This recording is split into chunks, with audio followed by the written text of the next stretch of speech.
this. I just haven't spoken to them about it, but I'm happy to provide that for you. Yes. Thank you, Caroline. Does Elon Musk have power of the presidency? Absolutely not. Right. That's a ridiculous question. The media isn't showing you the moment Karoline Leavitt silenced an entire congressional committee with just one sentence. In this video, we're breaking down the exact exchange that has Democrats scrambling and revealing the list of questionable expenditures she exposed that's sending shockwaves through Washington. You'll see the precise moment Leavitt turned the tables on accusations about Elon Musk, the shocking government spending she uncovered, and why this hearing represents a fundamental shift in how government accountability works. It's utterly ridiculous. Elon Musk addressed this in the Oval Office yesterday. The president addressed it as well. Elon Musk is serving at the pleasure of the president, just like everybody else on this team. He takes directives directly from the president of the United States. I asked that question because, the Democrats have been hurling insults at Elon Musk, hurling attacks, calling him President Musk. Most recently, Jamie Raskin, the congressman, took it a step further, calling for Musk's impeachment, saying that he somehow usurped the power of the presidency. What's your response? And I think some of the comments that you referred to are nothing more than a failed attempt from the media and from Democrats to try to sow division in this White House. We saw them do it in the first term. We're not going to let them do it in the second term. This is a unified team who is working at the pleasure of the president to do what's right for the American people. By the end, you'll understand exactly why this confrontation has Democrats so worried. Before we move on, I'd like to ask you a small favor. If you appreciate this content, please take a second to like this video and subscribe to the channel. Over 98% of you watch the videos without subscribing. It costs you nothing, but it makes a huge difference to us. So, did you click the subscribe button? Great, thank you so much. Now, back to the video. You've all been focusing on the wrong thing. While everyone's talking about that congressional hearing, they completely missed the most explosive moment when Karoline Leavitt turned the tables on Democrats in a way nobody saw coming. The scene was set for what Democrats thought would be an easy win. They had called the hearing specifically to attack the Trump administration about Elon Musk's role in government efficiency reforms. The chamber was packed with journalists ready to report on what they assumed would be another chance to criticize the administration's approach to government restructuring. Democrats came prepared with their usual talking points. We cannot allow an unelected billionaire to dismantle critical government programs that Americans depend on, one representative declared, as protesters could be heard chanting outside the building. The atmosphere was tense, with Democrats confident they had the moral high ground. But then Leavitt walked in. Unlike the Democrats who seemed emotionally charged, she appeared completely calm, almost as if she had been waiting for this very moment. When it was her turn to speak, the room didn't realize they were about to witness something that would completely change the conversation. I find it interesting, Leavitt began, her voice steady and measured, that we're having this conversation about language and influence today. She paused, looking directly at the Democratic representatives. If a Republican senator stood at this podium and called for people to fight in the streets, we both know the headlines would read domestic terror threat. You could feel the air change in the room as Leavitt pulled out several sheets of paper. But when Democratic representatives say things like, "We are at war and we have to fight this in the streets," suddenly that's just passionate political discourse.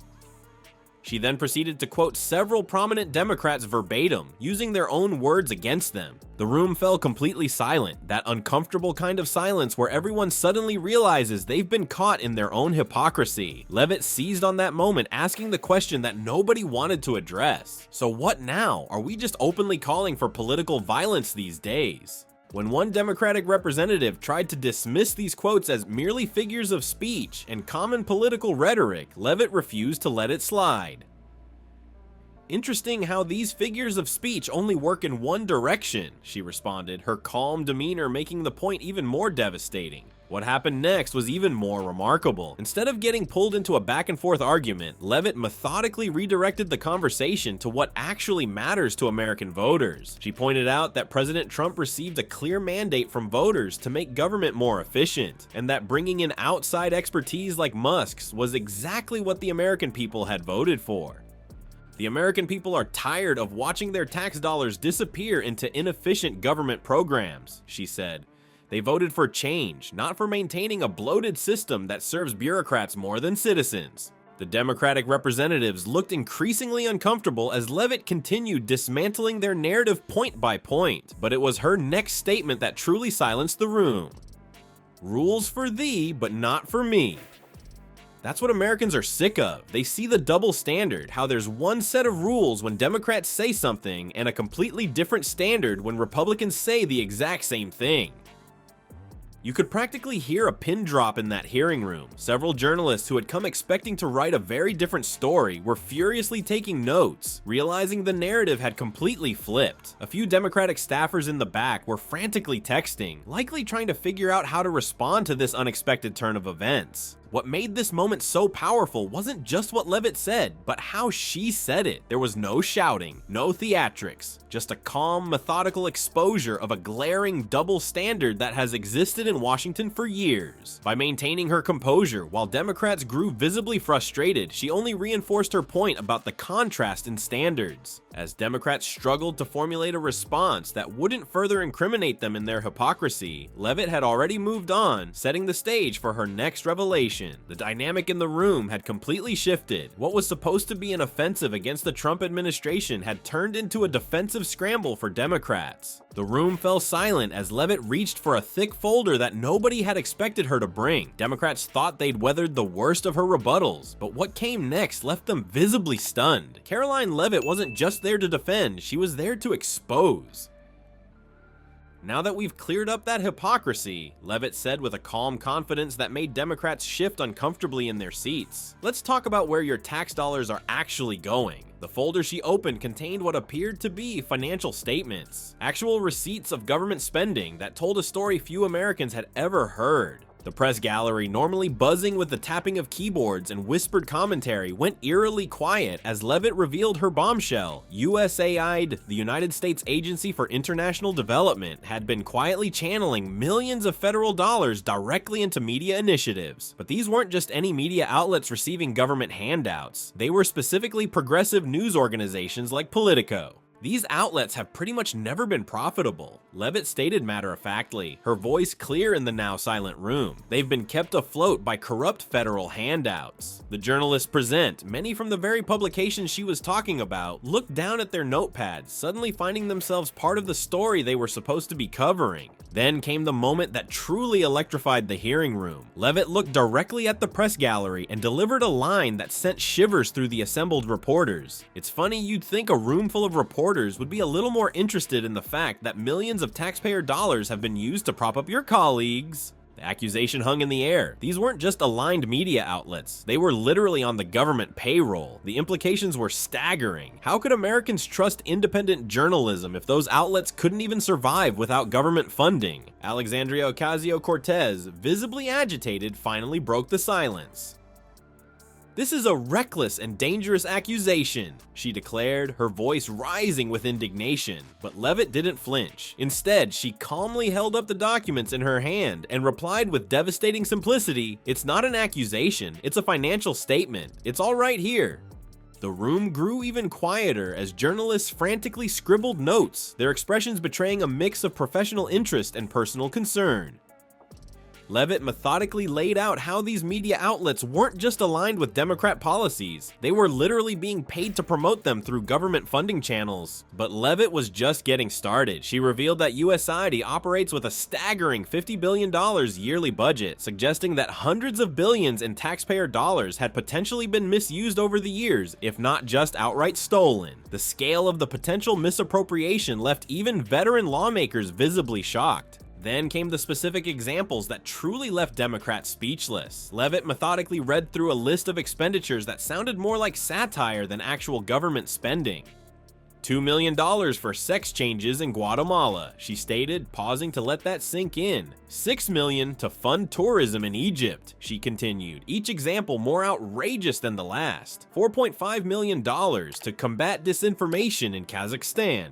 With each revelation, the Democrats' expressions grew more strained. These weren't small accounting errors or debatable policy priorities. These were clear examples of taxpayer money being sent overseas for projects that seemed impossible to justify to struggling American families. One Democratic representative attempted to interject with a procedural objection, but Leavitt simply held up the financial statements again. "The numbers speak for themselves," she said. "While Americans can't afford groceries, their tax dollars are funding sex changes in Guatemala. Is that really a priority this administration wants to defend?" The Democrats were visibly shaken. How could they possibly defend sending millions abroad for these projects when domestic needs were so pressing? Parents struggling to afford childcare, seniors cutting pills in half to make prescriptions last longer, and young couples unable to afford their first home, all while billions flowed overseas for questionable programs. What made Leavitt's presentation so powerful wasn't just the shocking examples, it was the methodical way she connected them back to the journalists in the room. She had exposed not just government waste, but a potential media funding scandal that cut to the heart of journalistic independence. As Leavitt continued presenting evidence, several Democratic representatives could be seen whispering urgently to their aides. The hearing that was supposed to put the Trump administration on defense had completely backfired. Instead of answering for Elon Musk's role in government reform, Democrats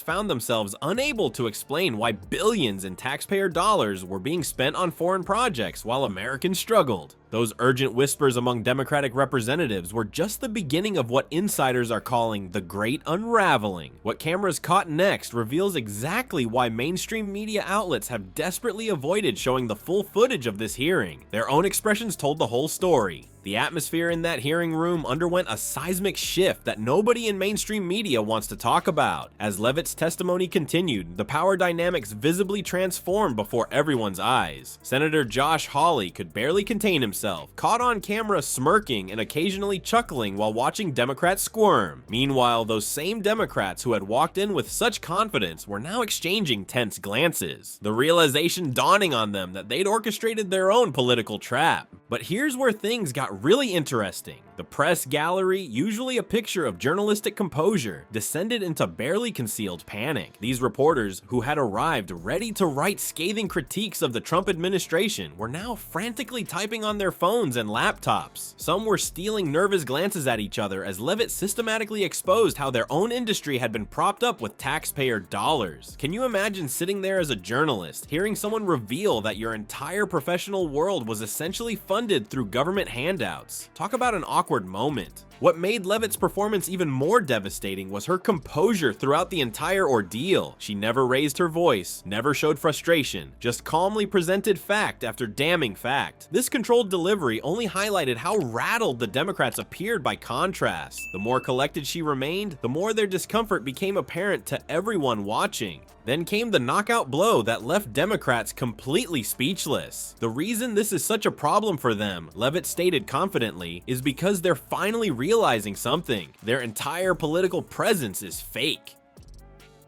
The room fell silent. This wasn't just another political talking point. This was Leavitt connecting all the dots in real time, explaining exactly why her revelations were causing such panic. She didn't stop there. Leavitt went on to explain that without this media-driven illusion of popularity, progressivism gets exposed for what it really is, just a bunch of corrupt incompetence. You could practically hear jaws hitting the floor. She wasn't just attacking specific policies or individuals, she was dismantling the entire progressive political machine and exposing its foundation. The Republican representatives in the room could barely contain their approval when Leavitt declared that every single penny of this stolen taxpayer money needs to be paid back. Some nodded vigorously, while others exchanged knowing glances. They recognized they were witnessing something historic, the moment when the carefully constructed progressive narrative began crumbling in real time. As Leavitt concluded her testimony and made her exit, the reaction from Republicans told the whole story. They weren't celebrating with high fives or loud cheers. Instead, they exchanged silent knowing glances, the kind that communicate we just witnessed history being made. It was the quiet confidence of people who know they've just seen a fundamental shift in political power. The Democrats, meanwhile, appeared visibly shaken. Some were huddled with their aides, desperately trying to formulate some kind of response. Others sat stone-faced, unable to defend why billions in taxpayer dollars had been funneled into projects abroad while Americans struggled at home. The contrast couldn't have been more stark. Composed, fact-driven Republicans versus Democrats, scrambling to salvage their crumbling narrative.